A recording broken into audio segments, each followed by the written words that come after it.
Okay, then we will go on with this panel discussion, and as you see, we have a new combination of persons. I will moderate and put some questions for this discussion, which is about scientism. We have heard about it today earlier, but we haven't really discussed it. So we will do that in this panel discussion. I want to begin by introducing the participants, and especially warm welcome to Mikael Stenmark, who is new now in this conference. You have been here before, yes. And we know each other since I don't know. But most welcome. Mikael is a professor of philosophy of religion at Uppsala University, and I think also decanus. Is that correct? Yes. Decanus of the faculty for theology, but I think it's a whole area actually there. So you're most welcome.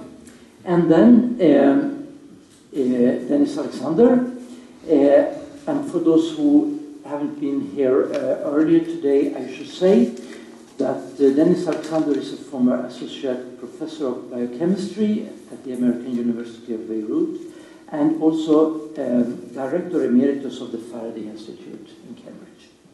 And then Hans Liljenström, and as I said at the beginning of your lecture, you are a professor of biophysics at SLU, and also the director of Agora for Biosystems at Sigtuna Stiftelsen.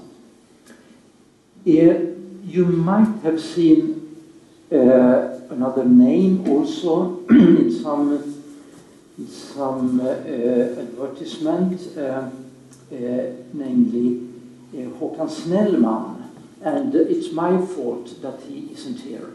So I take all the blame, because there has been actually a misunderstanding, so we agreed actually on the wrong day for some reason. So I apologize for that. So it was impossible, of course, for him to come to change that. Okay, well, scientists, I think you can, just to start, I think you can say that it is basically the view that natural science is the only really reliable way to knowledge that we have. There are different ways of trying to come to know things, but natural science is the proper way to know about reality. But I would like to to begin with another question, a broader question. It seems to be clear that science has changed throughout time. Science is not, obviously, it's a big difference between science, what they called in the Middle Ages science, what they called natural philosophy or scientia at the universities in the Middle Ages, and what we call science now. It's a huge difference. But also during the last century there was a significant development or change on the view of what science is. We have had names like Carnap and Popper and Kuhn mentioned here today. So I would like to ask any one of you who would like to start to tell us what science is. At least I wrote a book about scientism, not about science. Yeah, but I mean, you have to have some idea. Maybe you can contribute, all three of you. What is science? Yes, that's a very good question. I mean, when you talk about scientism, of course, then it's the idea. When you're thinking about science, then it's just the idea that it's physics, chemistry, perhaps biology, and the sub-disciplines of those. That's what you mean by science when you talk about scientists. So you can just say, well, that's the kind of disciplines you're involved with.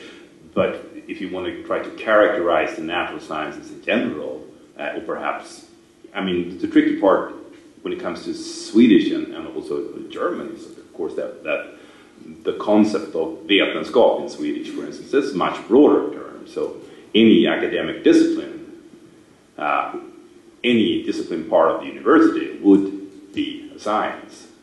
But it's, of course, when we talk about science, it's much more restricted. But I mean, what happened in the Middle Ages, of course, is this big emphasis on experiments, that you have to do that.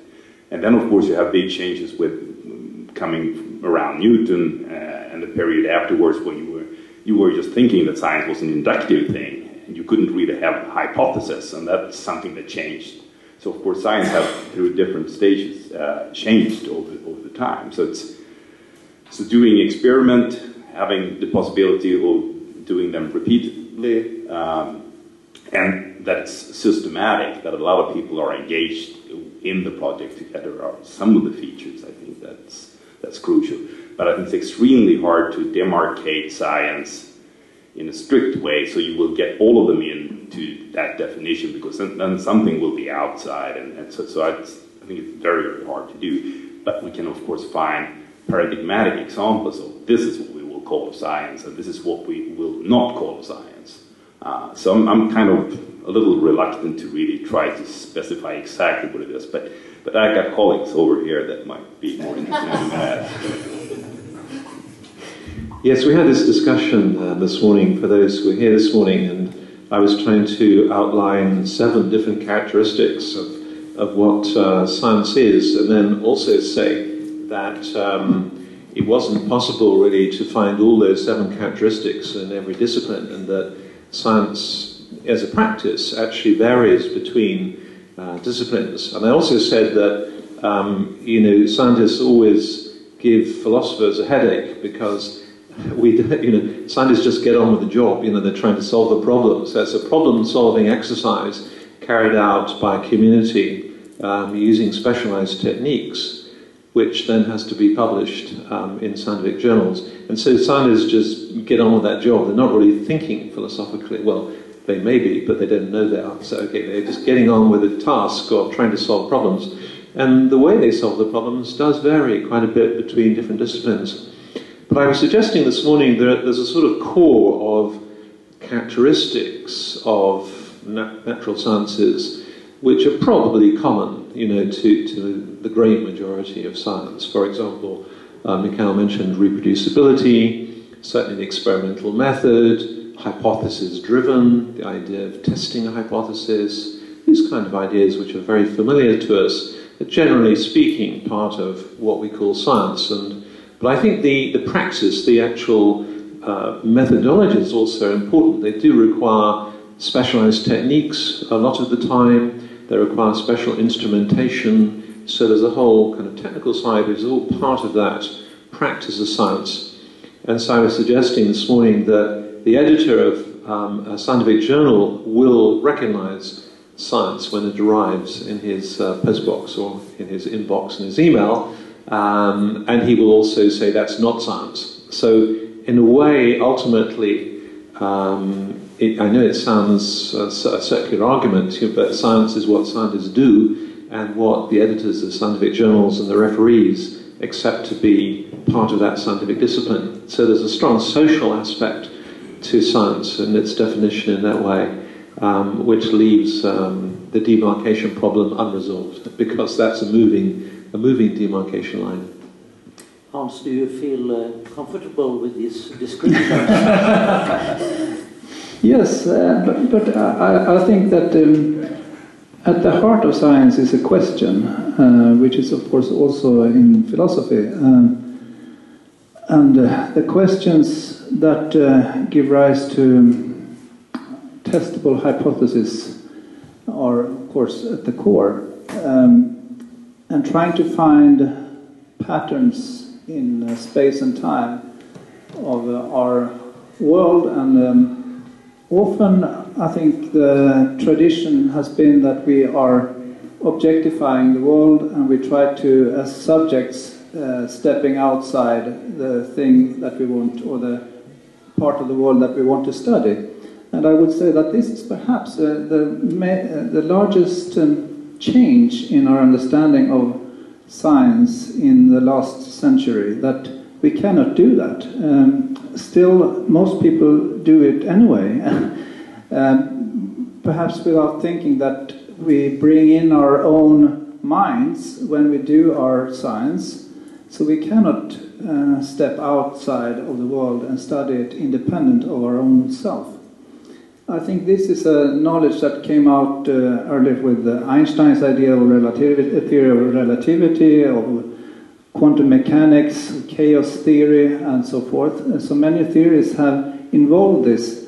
And it has included also the concept of uncertainty, which I think is also a rather new concept in terms of the centuries that science has been around, that we were looking for certainty and certain science, certain knowledge, I should say.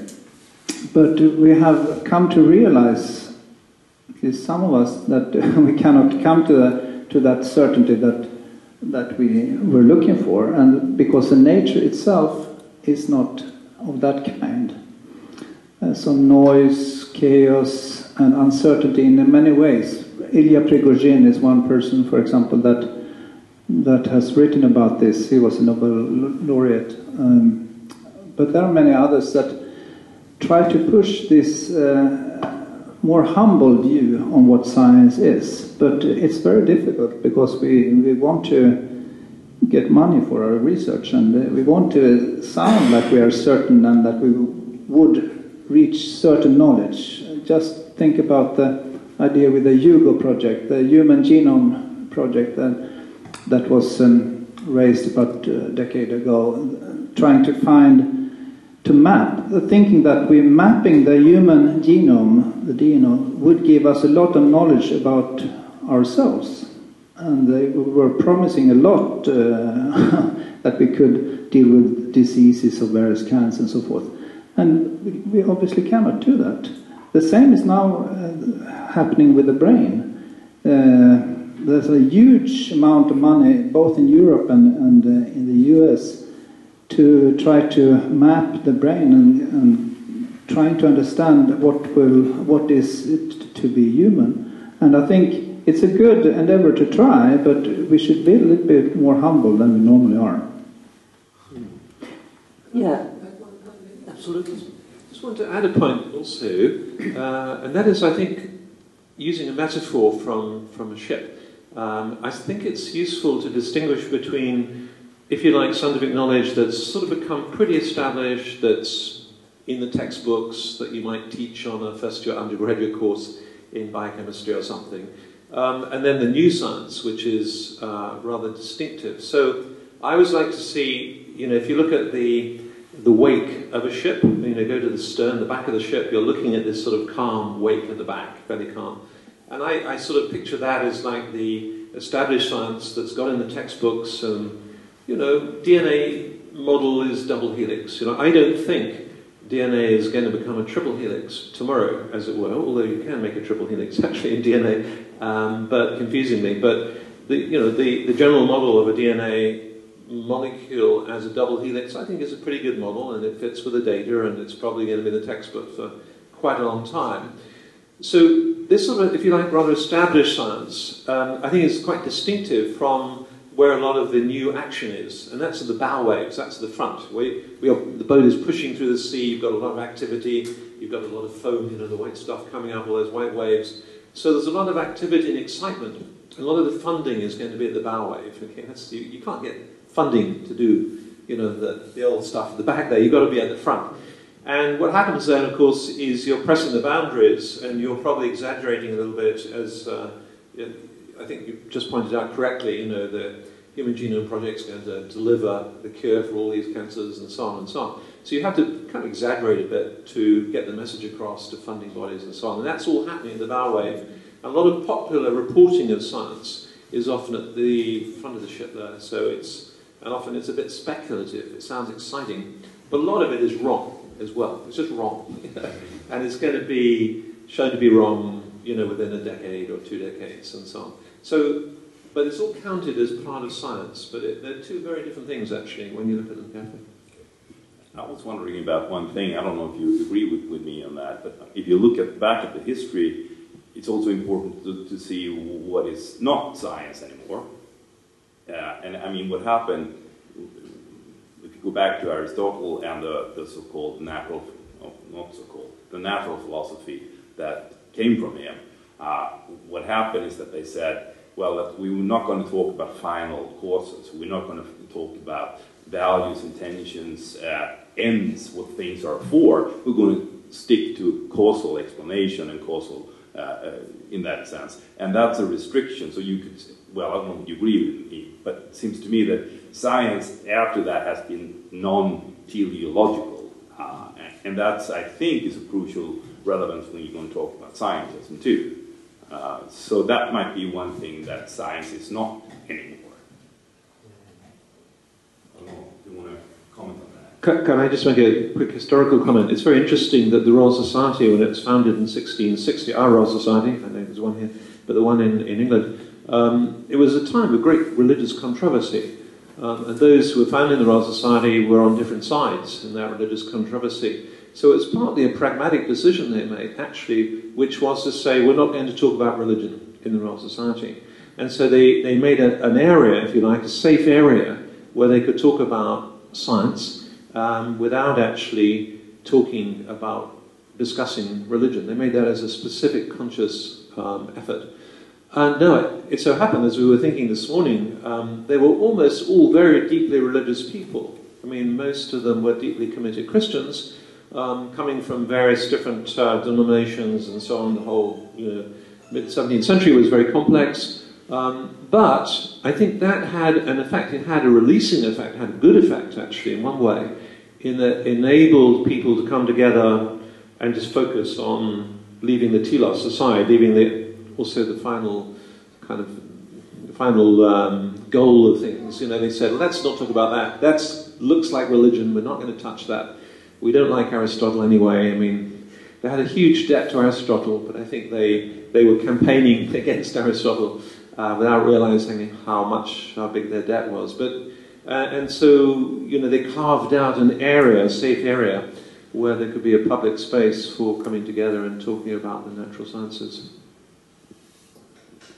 Yes, I agree with you. But also, I think that I talked about consciousness, for example, before, and there is no really place for consciousness in modern science because we only have natural laws and chance events and processes, and consciousness and free will are out of reach of current science, I would say, and that's why people try to define away it, saying, for example, that free will is an illusion because it doesn't fit. It doesn't. We cannot fit it into our current understanding of nature or the scientific laws.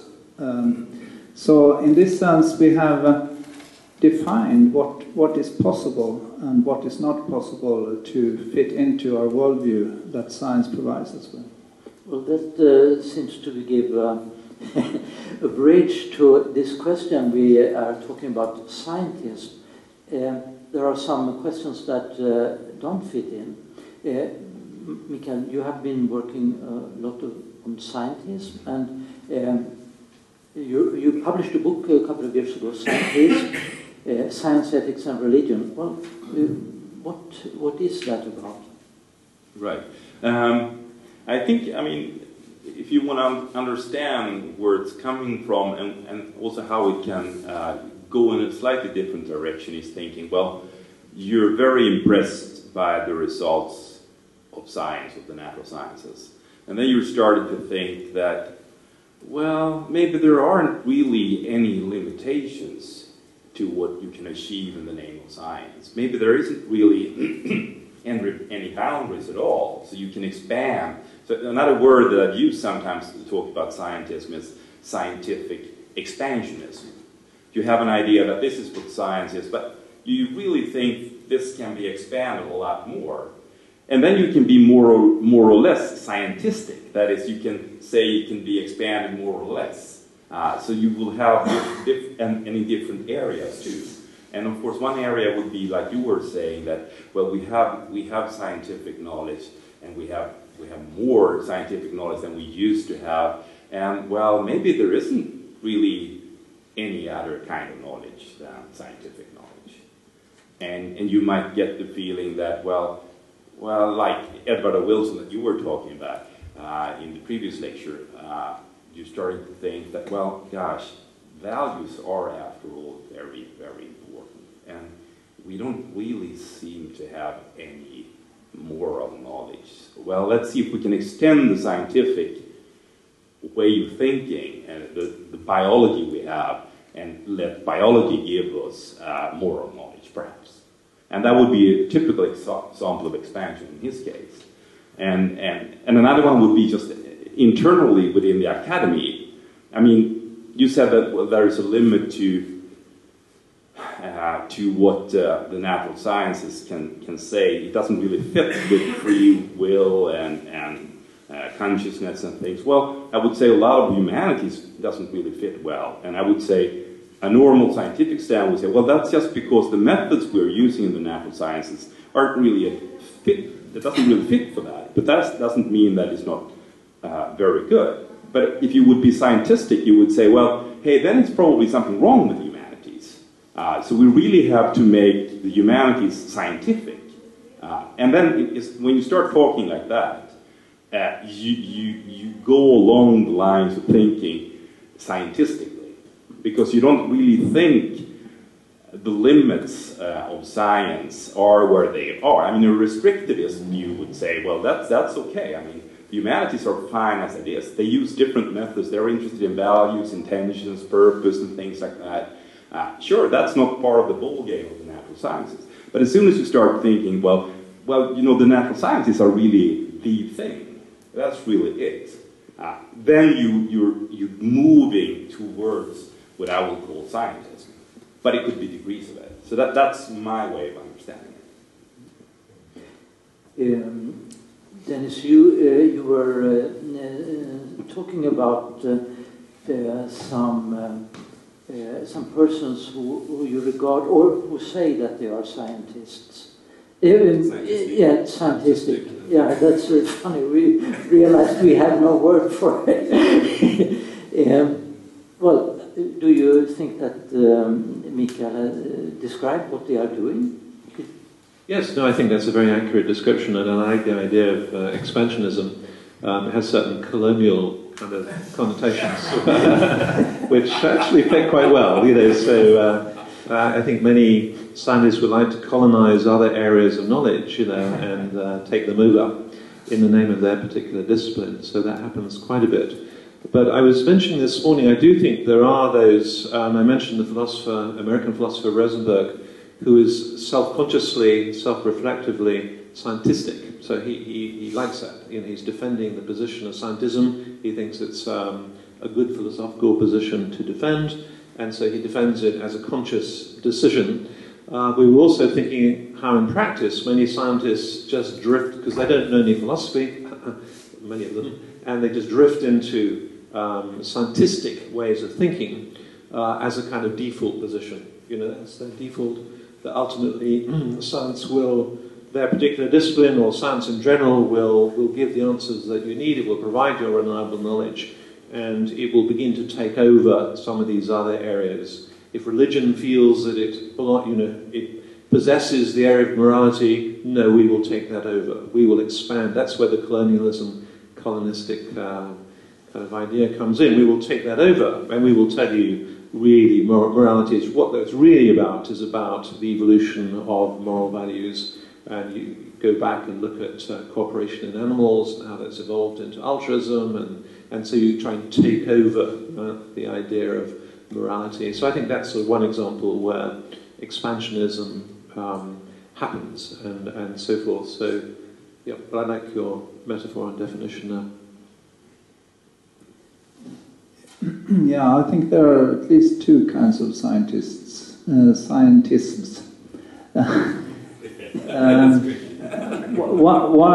One is the more common, I think, which is saying that science will soon explain everything that is worth knowing, and we will get rid of all other kinds of human understanding, including religion, once science has explained it all. That is not so uncommon, I think. But then there is another kind that perhaps some of you are familiar with, Paul Davies. I had a quotation by him, but from another book. But he had a book called God and the New Physics, where he says that physics is a better way to God than religion. So that way of reaching out, that I guess that would be more like expansionism, where you see that your methods or understanding in science can actually reach out and reach those phenomena or those part of reality which you perceive outside the limits today. So I think whereas the other kind would say that there is nothing else. So I think these are the two distinctions. Can I comment on that? I don't know if there's a distinction there. I mean, typically, of course, people that embrace scientism want to get rid of religion, right?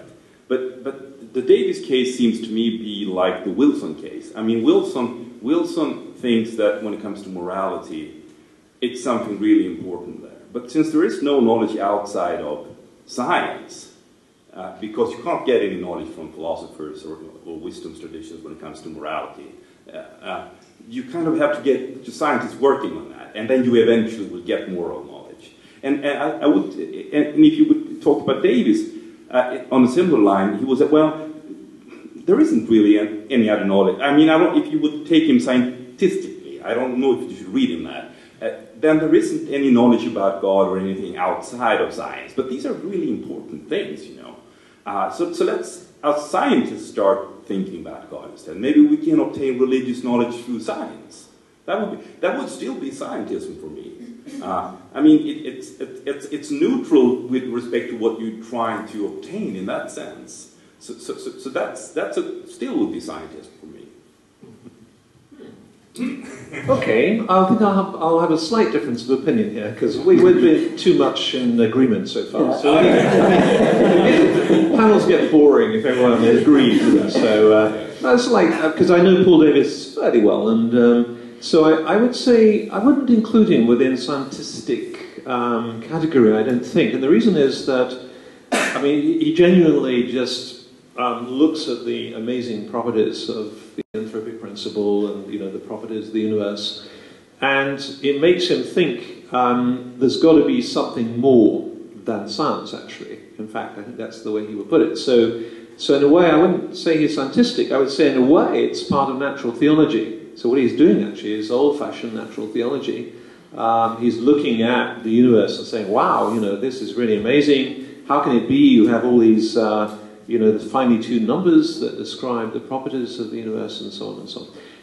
And so it's pointing to something beyond, which he himself would say, I don't know what that is, but he will sometimes speculate it's some intelligence or something is there beyond what we can touch and see, which some Platonic principle maybe or something like that, which will then help us to understand why the universe is the way it is.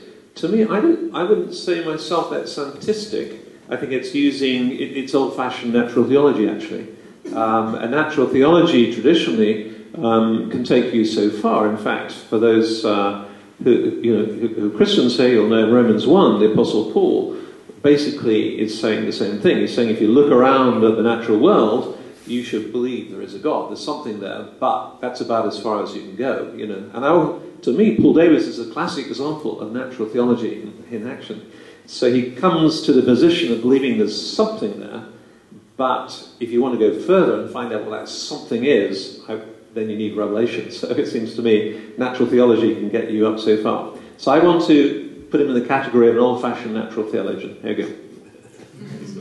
No, I think you're right. That's where he is. But you could make him scientistic. I mean, if you're a natural, well, this is. I mean, old-fashioned natural theology is when you use certain premises that you derive from the sciences, and then you add philosophical premises, and then you get an argument. If you do that scientifically, you only use scientific premises and try to obtain a conclusion that has to do with religion. And if that's what he was trying to do, I mean, that's the way I want to interpret Wilson and his project of obtaining moral knowledge. That you just you send the philosophers off to a sabbatical, and you just use biology, and you get moral knowledge.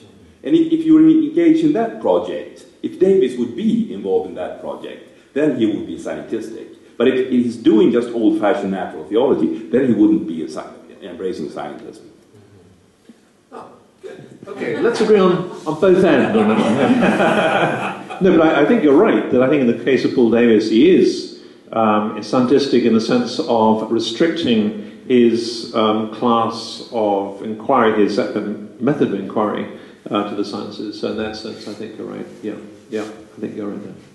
I would like to put a question to Hans. You mentioned that at some occasion there is no science of consciousness. Well, I don't know if that's really your opinion, but I think you said so. Not yet. Okay. Yeah. Well, that was my question, of course. What to do about it? I mean, will there be, or is it the principal boundary there? If you notice the first paper that came up by Francis Crick and Christoph Koch, it was towards a neuroscience of consciousness, and also this series of conferences on towards a science. So we are not there yet, but people are believing that it will become part of science. And then, of course, I think then our understanding of what science is will have to change. And what we mean by science, because we have to include, since we are using our consciousness to approach something that is that which we study with. It is like lifting ourselves in the hair, if we have any. I think that we have to expand the consciousness understanding and in a scientific way, but I don't think that what I think is important to acknowledge is that we can never get the whole picture. We have to be open to that there are endless possibilities out of reach. And I think this humble view on what science can do, even though we try to make our models better and better and to fit better and better, but to say that we will have a certain knowledge and now we know what it is. I think we have to be very, very careful with that. So just to change our views on what are the limitations and what both the current limitations but also future limitations, that there are limitations of our methods and also our knowledge, our rational thinking is also limited, and we have to be very humble. Quite on the way. Okay, I was just going to say we had this sort of discussion the other day. Well, the other day, it was about a year ago. We had Peter Robinson, who's the head of the Cambridge University Computing Laboratory, and he's working on trying to help computers to think more clearly and to interact. Actually, it has a medical application as well in having computers and robots. His lab specializes in robots and robots that will interact with autistic children, actually, and there's a lot of research in that area because it turns out that often autistic children can relate more to robots than they can to humans, and they can be helpful for them, actually. Anyway, that's a whole other area, but it's related to the discussion we had, which was, could you make a robot, in principle, that you wouldn't know if it was conscious or not, or you would think it was conscious, and that's often a favorite topic of discussion, And there were different views around the table about that, you know, and how would you test that? And it's a sort of Turing test, you know, this sort of understanding, except that there you would have the robot right there. I mean, some of these robots now being made, especially in Japan, are incredibly realistic. You know, if you watch some of the movies on that and so on, I mean, just looking at them, you would be pretty deceived. You know, you would think, wow, there's a human being. You know, they really look like a human being. Of course, as a biologist, I said, well, my test would be the pin test. I would poke them with a pin. You know, if they didn't say ouch, then they weren't conscious. So then you get to thinking about, well, what kind of materials could in fact you make a genuinely conscious being in? My suspicion is actually that it might just be carbon-based materials like us. That might be actually the materials that you have to use in order to generate a being of some kind that you would count as being conscious, and that would actually have the experience of consciousness and have the complexity. And that actually, if you made it in silica or in other materials, certainly in our present state of technology, but thinking down another century, you might just find that actually you would never be convinced that was really conscious, because it doesn't smell like you. It doesn't, you know, it hasn't got the same, it doesn't bleed when you cut it, you see. I mean, there's all kinds of things that our inference of consciousness and other beings have very strong sort of biological connections as well, I think. So, and then you come to the sort of position, well, maybe, you know, consciousness has to be made in these kinds of materials that we happen to have. Oh, why don't we make people the old-fashioned way, you know? So, you know, it's much cheaper. In other words, if you want to make conscious being, you know, these are the materials in which you have to do it. That's very speculative, but I just throw that into the equation as something to think about. So. Well, it's a kind of detour, and I will get back to Crick in the end there, but that maybe I'll take it anyway. I mean, in a way, I want to defend scientism too. I mean, it's quite natural for a scholar, even for a scholar in philosophy or religion, to have a tendency towards scientism in this sense. That as a philosopher of religion, I'm interested on my tribe, I'm interested in beliefs. Beliefs is what I'm interested in. And I'm particularly interested in that because I'm really well trained in argumentation theory and argumentation methods and tools. And that's a good thing to apply those tools on. And then when I'm doing that, and I'm doing that for 20 years, then I perhaps might forget that religion is, after all, a lot more than beliefs. But I kind of tend to forget that. And that's the kind of feeling I get when I read people like Crick, for instance. That, I mean, gosh, the amazing hypothesis is that, well, we are nothing but neurons. Well, of course, with the kind of tools you start, what else could you get? I mean, it's natural to do this, and especially in his case, and not compared to my case, when you've been extremely successful by using that tool, discovering all these things that I haven't discovered about religious beliefs, but he's done, then you can kind of get caught in that. So I do understand why we sometimes have a tendency towards scientism. But, well, it wasn't really consciousness, but anyway, I mean, you see where I'm trying to go. It's easy to not see that the methods you're using are methods, and they are limited, and they can discover certain aspects of reality. And it's very dangerous to think you capture all of reality by doing that. I was thinking about we had that topic some minutes ago. Certainty, the question of certainty, knowledge, and science. From where does this idea come that science is especially certain, and the knowledge that is produced by science? Since science to me seems to be a very uncertain thing. They are revising their results all the time. So if there is not something that is uncertain, it seems to be science. I think that idea of certainty grew up together with mathematics, because the origin of science, modern science, is physics, which was based on mathematics. Newton's laws, for example, gave an idea that we could calculate what will happen, and we can predict what will happen with our models, with our equations. And that gives a feeling of certainty, that we have an understanding and how balls hit each other, and how things are flying in the air if we throw them, and so forth.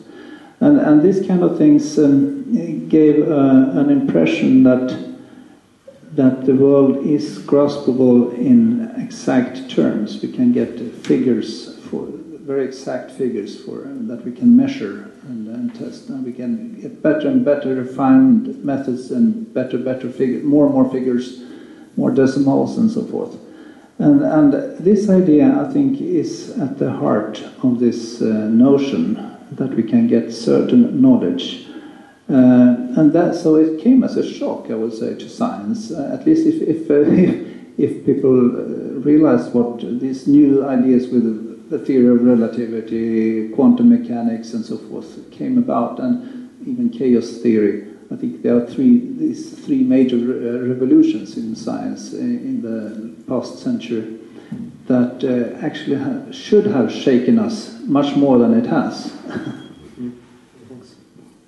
Yeah, just some biological reflections. If I think about my own field of immunology, I've been working, for 20 years on T cells. T cells are the white blood cells that get infected by the HIV virus, and it's your T cells which defend you, especially against viral attack.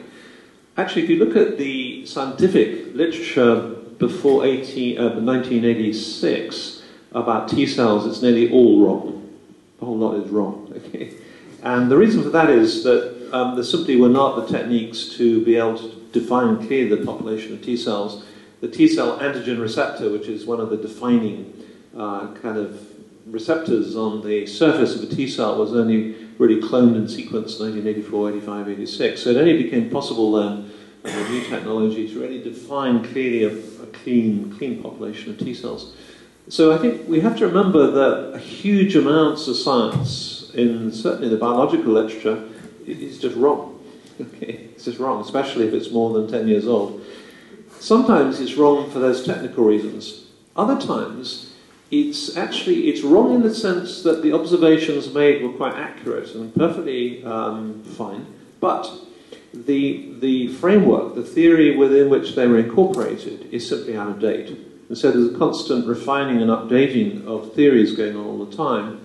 And again, in immunology, you get that a lot of the whole history of how it is that T cells will only attack foreign invaders into the body, and they don't normally attack our own cells, although sadly, of course, they sometimes do in autoimmune diseases. And so there's a huge discussion about that for 30, 40 years, which is now pretty much resolved.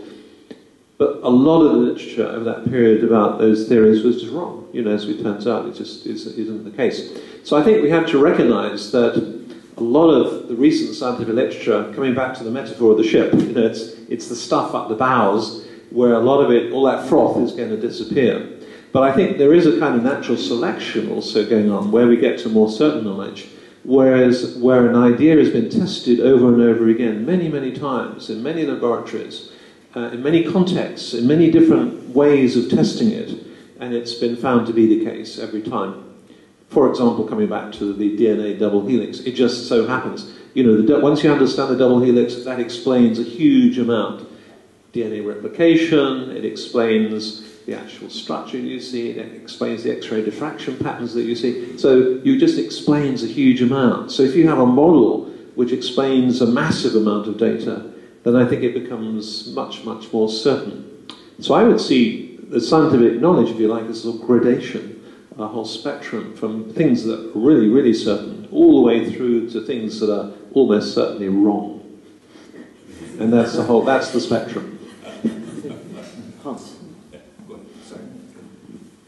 Yeah, that is an important point, because I think that physics was the origin of modern science in the 17th, 18th century, and then chemistry came in the 19th century, if you make it bluntly. And then biology has taken over more and more the role of the leading science, so to say. And biology is, of course, is lacking the kind of mathematical laws that physics is based on, and the only law, if you like, is the Darwinian law or theory of evolution.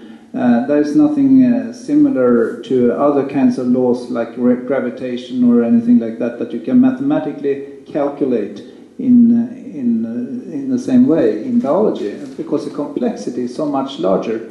And I think this also is a change in our view on science in general, that because biology and the biological phenomena that we study are of different character than the objects that physics studied, that has also changed our view of science, I would say.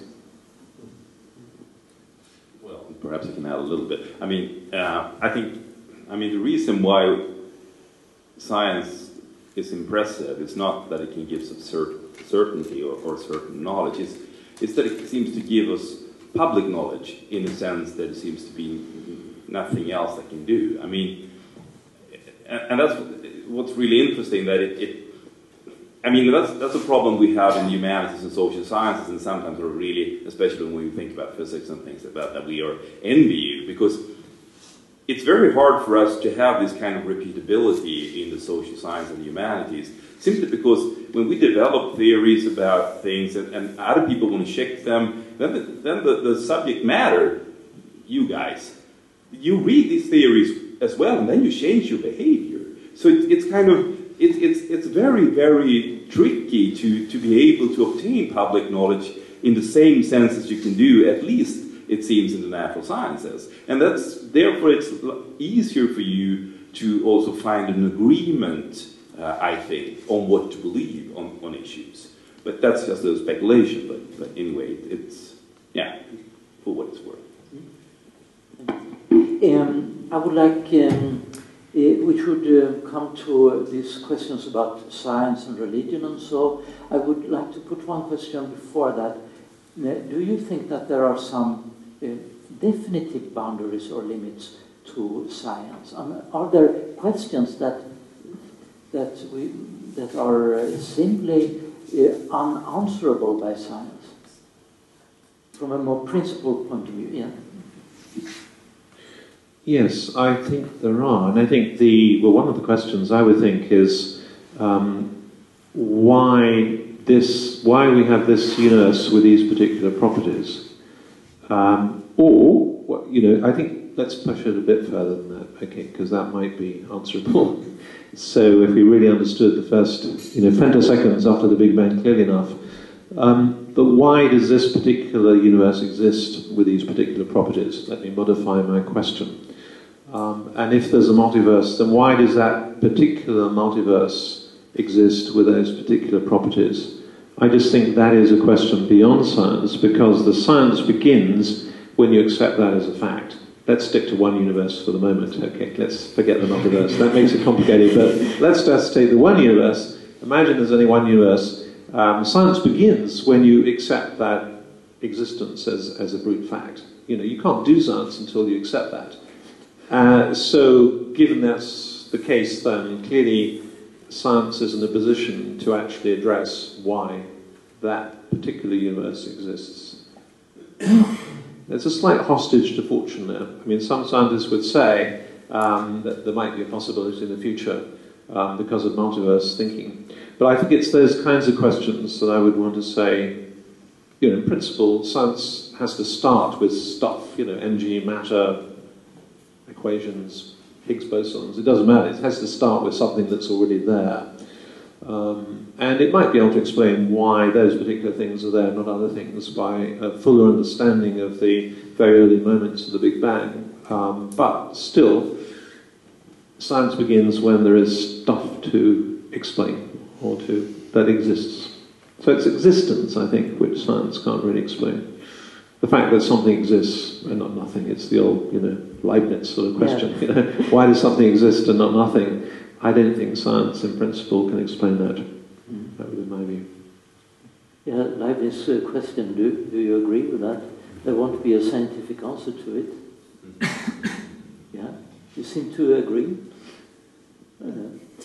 Again, I think that there are several limitations to science. Of course, first of all, we talk about science in terms of experiment observation and then our theory. And of course, our methods that we make our experiments or observations with are very limited in themselves, but also our theories are limited because we are limited in our cognitive functions.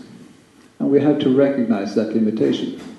So definitely we have to, I think, realize that the world is much more than what we can grasp with our cognitive functions, and including, of course, our technology. I think the tricky thing here is that we now science have certain methods that it's using, and if we look historically, these methods have changed, right? And of course, in 2,000 years, the methods might be quite different. And as long as the methods are changing, there might be other things science can discover and talk about. So in that sense, it's hard to say that this is. I would agree with you on what you were saying, but I mean, I wouldn't like right now. I would say, well, values, beliefs, intentions, things like that are very well. If the methods were radically different from what they are today, then maybe science can get. But then science would be a different project altogether. Mm-hmm. So it's very hard to answer that question, I think. Yeah, of course, it really depends on what you mean by science, and if it's radically different. Yeah, but you can't exclude that possibility. If we come back to consciousness again, I think that what Chalmers talks about the hard problem, say, is the qualia problem. And it's very difficult to know what kind of answer would we look for. I mean, what would give us an answer that is satisfactory to us, that would explain qualia. Daniel Dennett wrote a thick book on Consciousness Explained, it's called. And he thinks he has explained it. But I think to most people don't think that what he says there is any explanation at all. So again, I think it's what is a satisfactory answer is something that is to some people is different than to others. Let's move to these questions about religion and science. How much can science explain about religion? Religious. Really, yeah, it's really your question, I think. Yeah, I mean, religious experiences or religious beliefs or so. To what degree is it possible to get grips on that? Oh, well, I mean, if you think about it, that from an evolutionary angle, and humans have evolved. At one time, the cognitive equipment were sophisticated enough to start to think what we would call about existential matters and things today. And of course, that's something science can discover. What kind of being do you have to be? What kind of resources do you have to be a religious or a moral being? So that seems to be something where you can get at by doing that. And of course, you also, by studying the brain, you can see what parts of the brain are activated when you believe certain things, go through a certain experience and things like that. So in that sense, I think it can say a deal, well, not a great deal, but let's say some things about religious beliefs. But it's very hard to determine whether religious beliefs are right or wrong. In the same way, it's very hard to determine whether a moral belief is right or wrong by simply understanding what kind of cognitive mechanisms that are at work in their evolutionary history.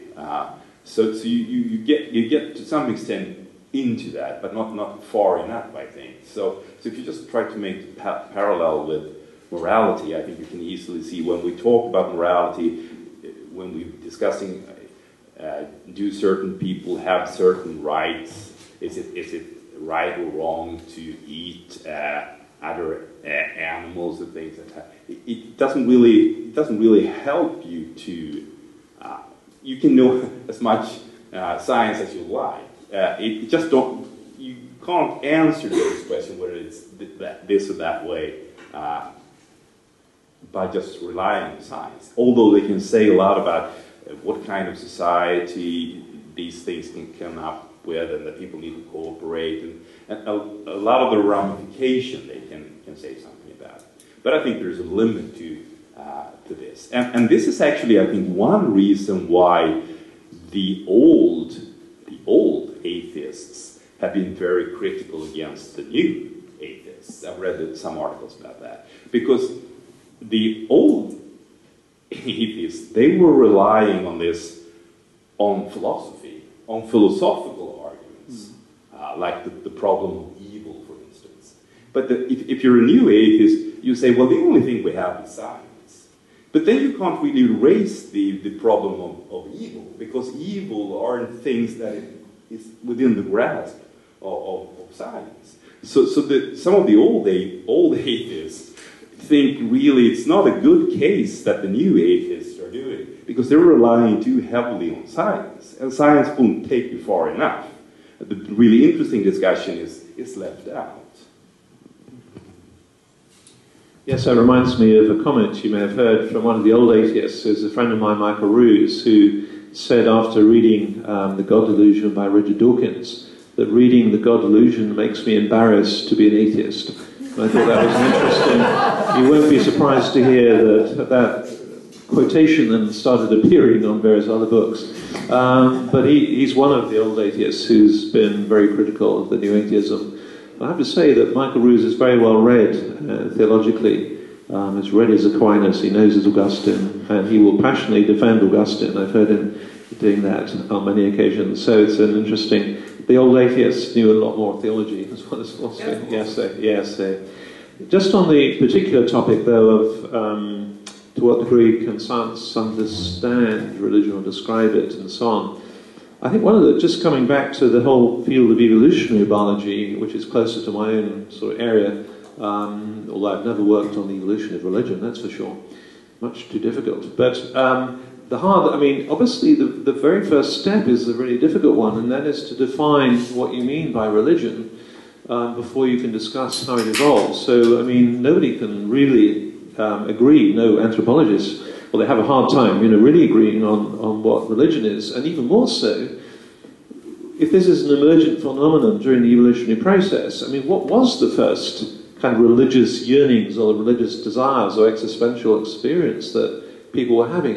You can just speculate. You can make lots of plausible explanations. You can talk about shamanism. You can talk about, the beautiful paintings on the caves in Lascaux and in southern France, very deep into the cave, and was the surface of the cave some sort of demarcation line between the present world and the other world, and so on. You can really have a wonderful time speculating about some of these things, but the fact is we just don't know what the earliest religious beliefs of humanity were. And frankly, until they were written down, I don't think we can really be very sure at all, because even things like burial, you can interpret that in lots of different ways. So even quite clear, from, 32,000 years onwards, the Sungir famous burial in Russia, very clear evidence of beautiful clothes being buried with these individuals. Interpretation of that then becomes very tricky. So now you have the problem of trying to interpret the evolution of religion. Well, that's probably been going on, at least 100, 200,000 years, maybe more, and then you can speculate on how long that's been going on for. And if you don't actually know what the trait is you're looking for, it's very hard to talk about evolutionary biology if you don't even know what the adaptation is. So what happens is, in the evolution of religion discussion is, the whole field fragments, because ultimately some people are talking about group selection and cohesion and hunting parties of a certain size and how that encourage social behavior and cooperation. You can talk in that direction. But, the whole field sort of fragments, really. And I think that's sort of the problem of getting a handle on that. How do you go about that? And that ends up as the field, for me as a Newmanologist or biochemist looking at the field, it looks incredibly speculative, really. You just think that the data...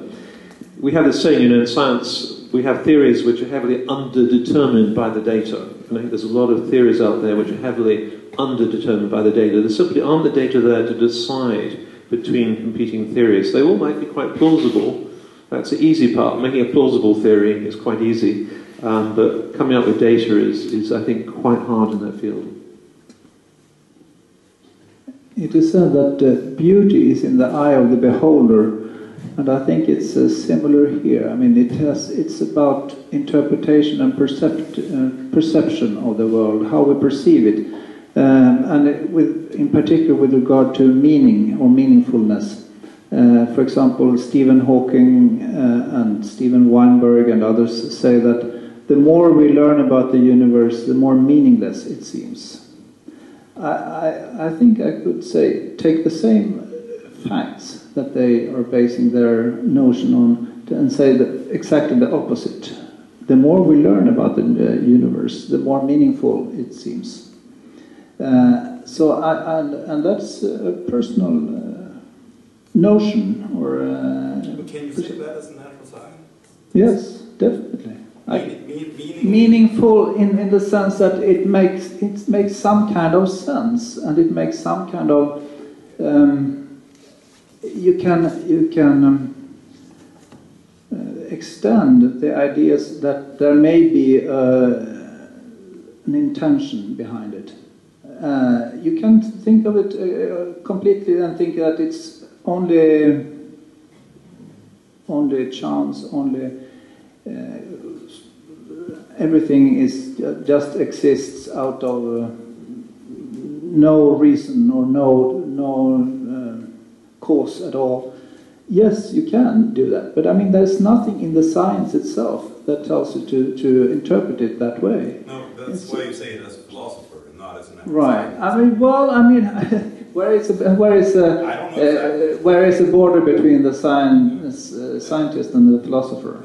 So I think I know in this city, Liljenström said that metaphysics we should get rid of all metaphysics, right? But I think that we cannot have a science without metaphysics. I mean, science depends on metaphysics, and often the problem is that people are like Hawking and Weinberg and others, and Dawkins, of course, are using science as a way trying to say that there is no need for metaphysics. We had Lewis Wolpert here, I'm sure you know him a few years ago, and he said on the question, science is science. It doesn't need any maps or any. It doesn't need anything else. It doesn't need a metaphysics. But I think that is not a scientific view. By the way, the philosophers here in Uppsala these days do a lot of metaphysics, so Liljenström would turn his grave. Yeah, things change, not only science.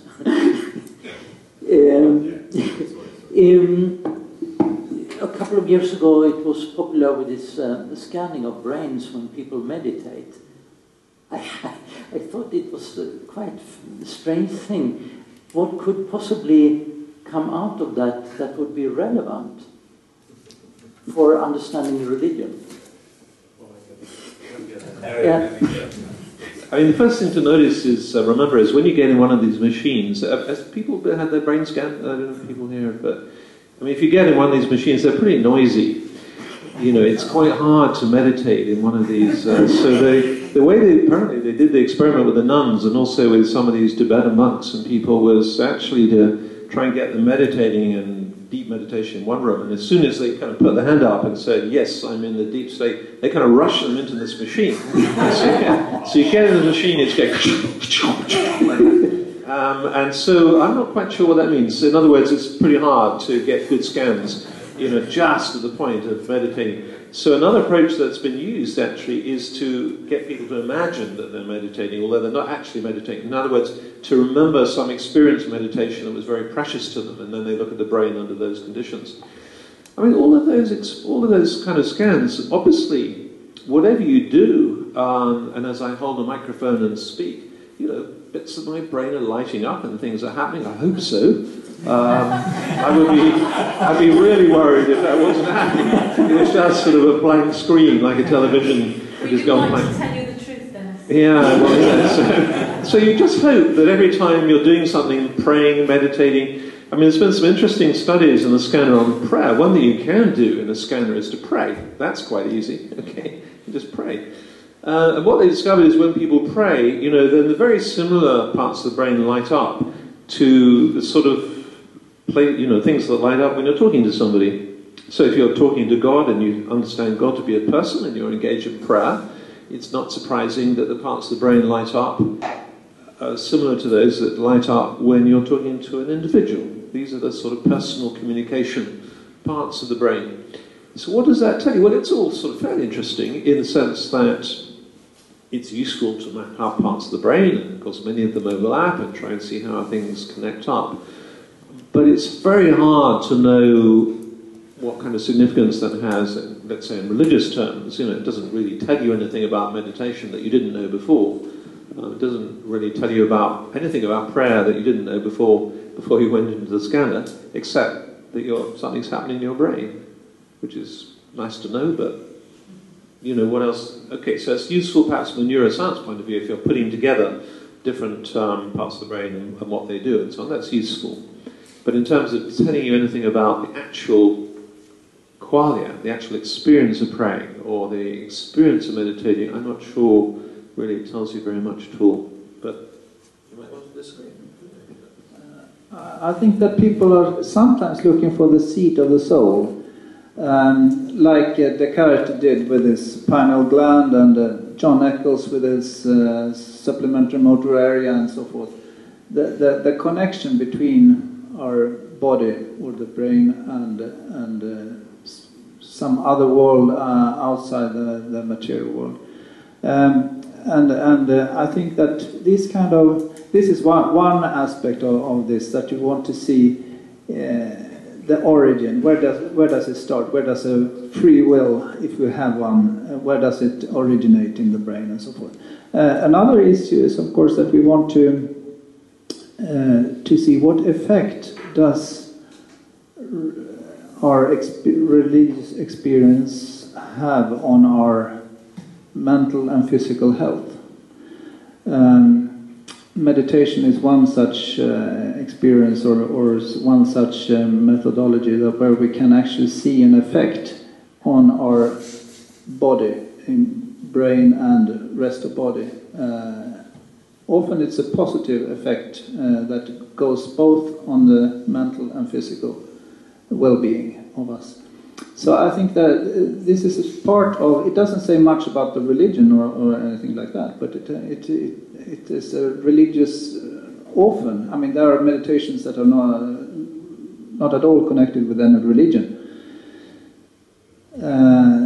Just emptying your mind, or what is now commonly called mindfulness, doesn't have perhaps anything to do with religion. We can, but it doesn't necessarily have to do that. So it's a way to see how can we control our mind or make our minds in a way that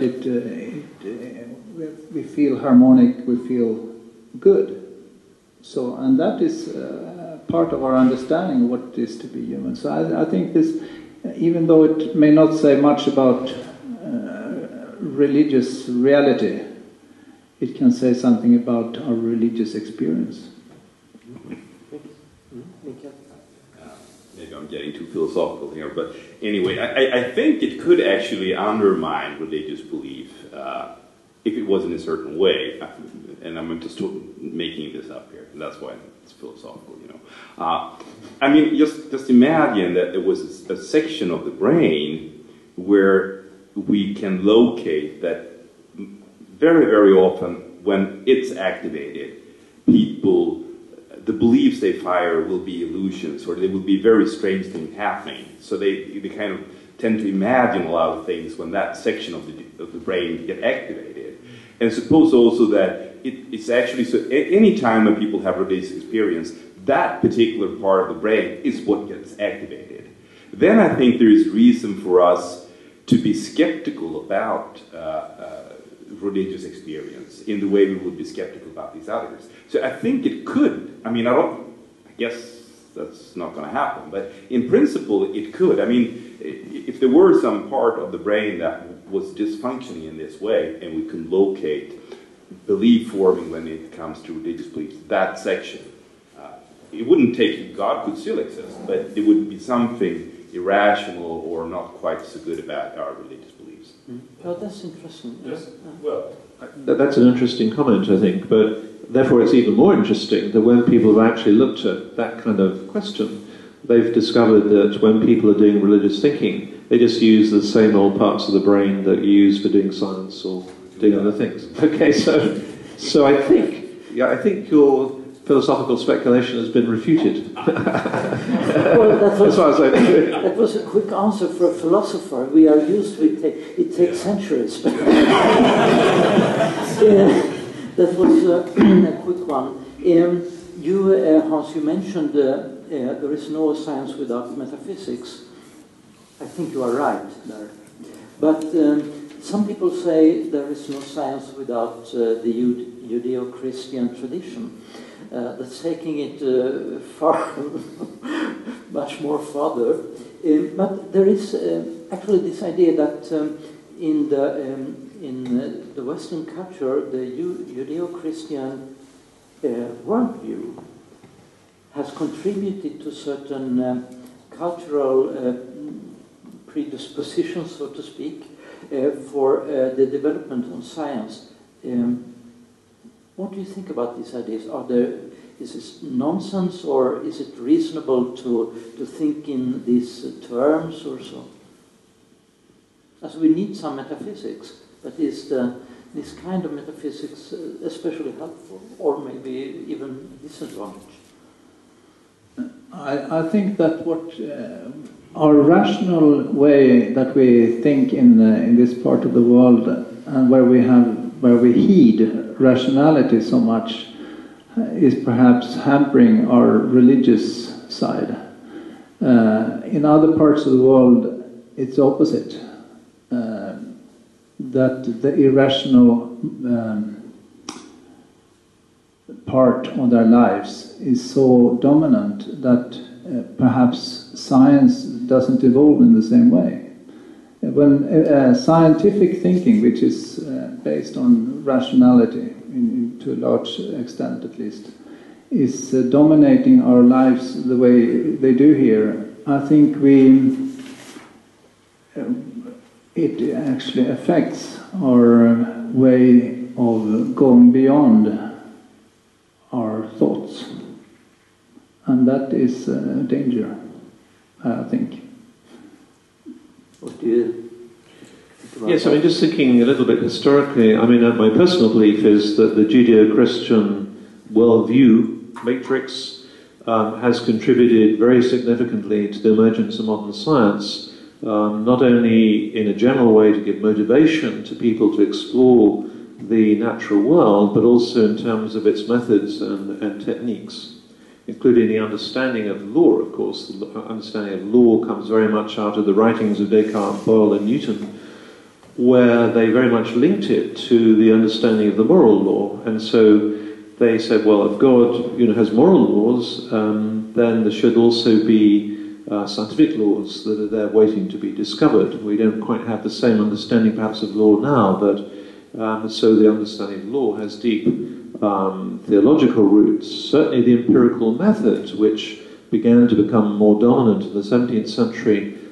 Peter Harrison has some very interesting writings, the historian Peter Harrison has some very interesting writings on this, and the linkage between the Judeo-Christian worldview and also the growth of the empirical method and so on, and so forth. So, I mean, I think one can make a very strong case, for the way in which the Judeo-Christian worldview has nurtured. It's clearly not the only factor there, but it's certainly nurtured and given a support for the value of knowledge as well.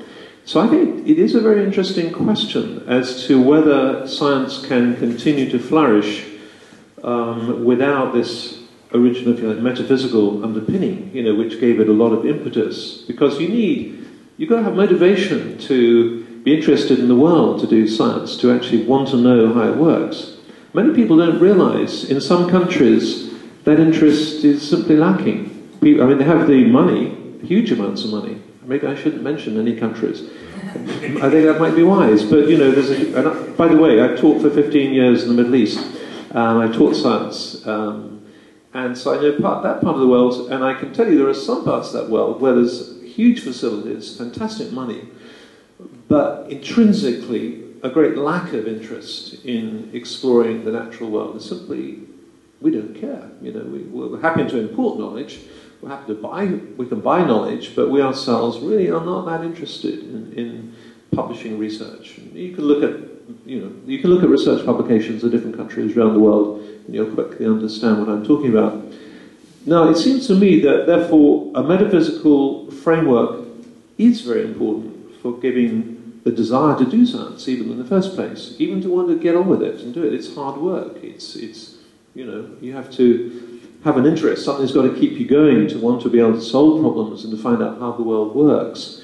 So I think it's a very interesting point as to, I see the scientific enterprise as a bit like one of these rockets. You set up the rocket, and then the booster rocket falls away. So in a way, the metaphysical underpinnings, I'm not saying they're absent, but you know, the original boost, as it were, falls away. And the rocket now has its own momentum, and it's kept going by the economy, by the need of advanced economies anyway to support science in terms of research and development and the development of their economies and so on. So it has a huge underpinning from governments and the desire to sell products and make money and to have big pharmaceutical companies or whatever it might be. So that's sort of helping to keep it going.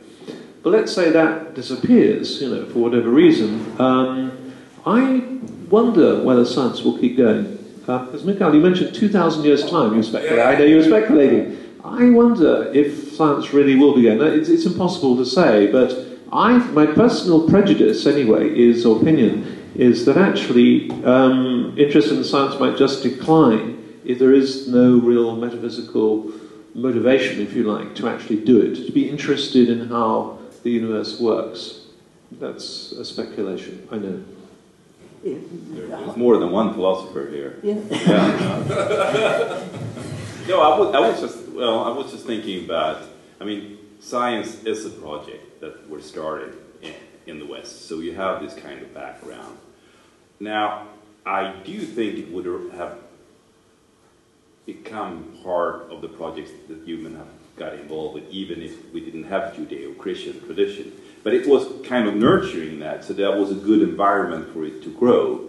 But I think since at least sections of science are so closely tied to practical issues, how to sail boats and how to do a lot of things, I think it would have eventually, even in a different metaphysical environment, got going. But that's again speculation.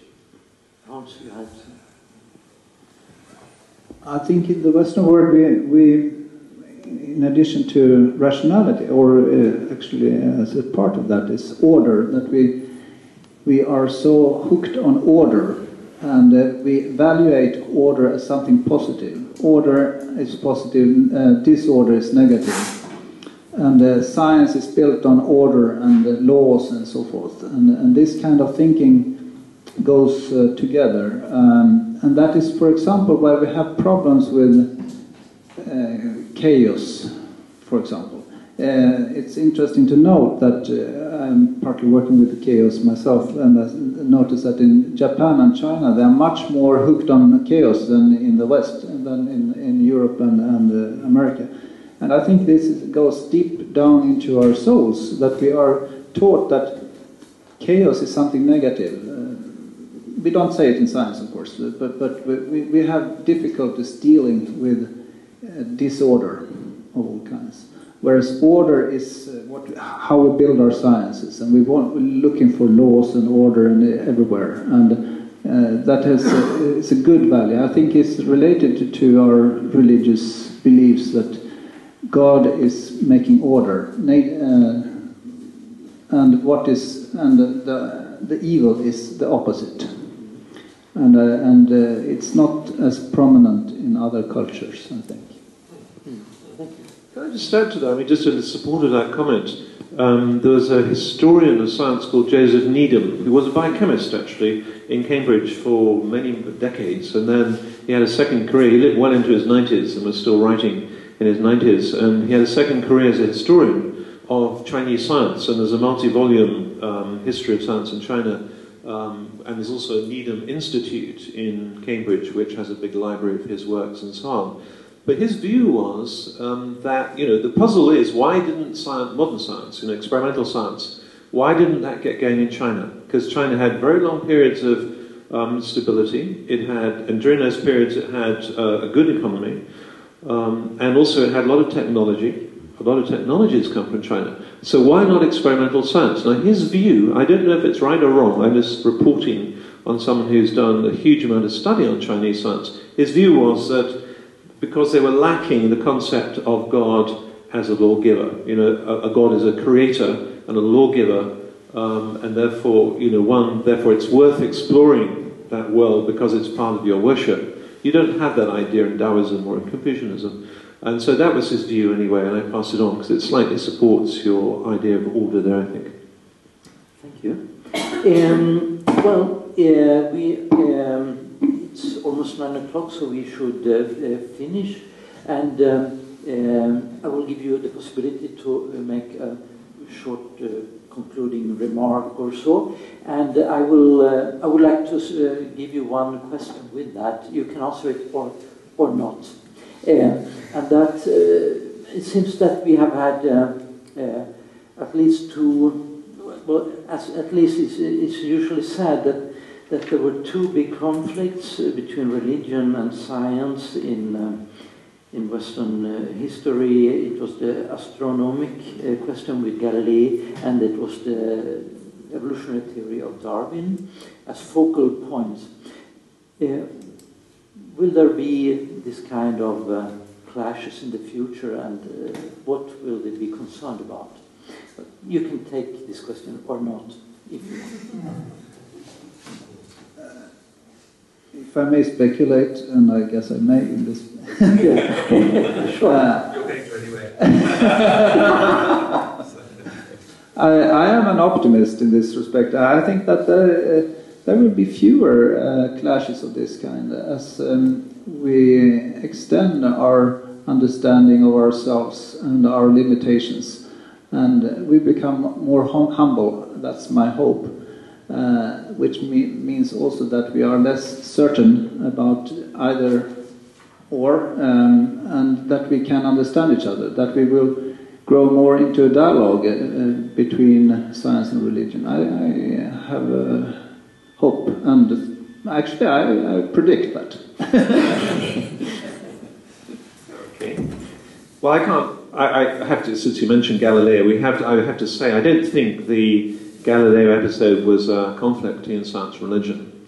I think it was a conflict between, much more to do with the authority, who has the authority to interpret the scriptures, who has the authority to talk about science and be a spokesperson. So I think it's all to do with a sort of negotiation about authority, and also, of course, about a very brilliant man who was not a great diplomat when it came to relationship with the Pope, of course. That was all part of it. So it's a complex story, but by the way, there's a very nice paper up on the website of the Faraday Institute, a short paper on Galileo, the history of that affair, if you're interested in that.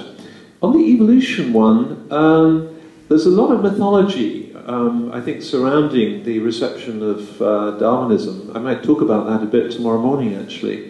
The historical mythology is Darwin writes The Origin of Species, and then there's a great outcry from the church, and they were opposing it, and all this kind of rhetoric and so on. It's a very complex, it's a much more complex kind of picture, really, than that simple narrative might suggest. I mean, clearly there were some people who opposed. I mean, one was his old teacher of geology at Cambridge University, Adam Sedgwick, who took Charles Darwin to Wales to do his first geological studies when he was an undergraduate. Sedgwick didn't like it, although, of course, Sedgwick helped to establish the geological column. He was the very first professor of geology in Cambridge University. but he didn't like it because it seemed to undermine the value of the unique identity of humans. So, but on the other hand, you have a number of the Anglican Church leaders who are very vocal in their support of Darwin. And we have to remember that Darwinism was being taught already in 1865. It was appearing in the scientific exam papers of the natural sciences in Cambridge already by the mid-1860s. And interestingly, Michael Ruse, I mentioned earlier, has sat down in the Cambridge University Library and worked through the papers on that. So, assuming the truth of the theory of Mr. Darwin, discuss it. So already remember that in Cambridge University, you had to be an Anglican cleric to teach anything up until 1871 in Cambridge University. So all the teaching of science was being done by Anglican clerics. They were teaching Mr. Darwin's theory by the mid-1860s. The very earliest historical data we have actually about any sort of response to the origin of species is from Charles Kingsley, who wrote a lovely letter to Darwin. I think I'll quote it from it tomorrow, about the wonderful origin of species and how much he liked it and so on. That's the very earliest historical data we have about any response to Darwinism. So I just want to say, I think the mythology is quite large about this great church reaction against Darwin. It's much more complicated than that. So that was, I haven't even got to the future. So that was me talking about the past. But as far as the future clash, where's it going to be? I actually think a lot of it's going to be in the ethics of brain control. Okay, I'll ignore the question because you've got two answers to it, and I want to say something else. Okay, yes, that's okay. Yeah, yeah. Use your free will if you have one. I do have one. At least I think so. I think it's important that we think about the relationship between science and knowledge.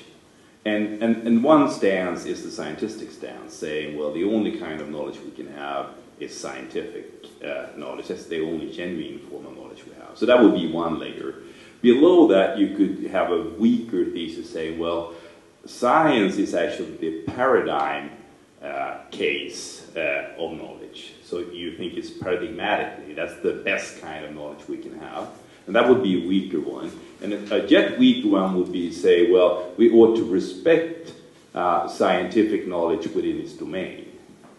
So that would be a weaker claim yet, saying that, I don't know if it's a paradigm example, but we ought to respect it, and I think it's an important piece of knowledge that we have there. And these are three different layers. And then we can also, of course, think, well, what kind of knowledge is the most important knowledge to have? Well, of course, if the only kind of knowledge you can have is scientific knowledge, yeah, of course, that by default, so you get science there.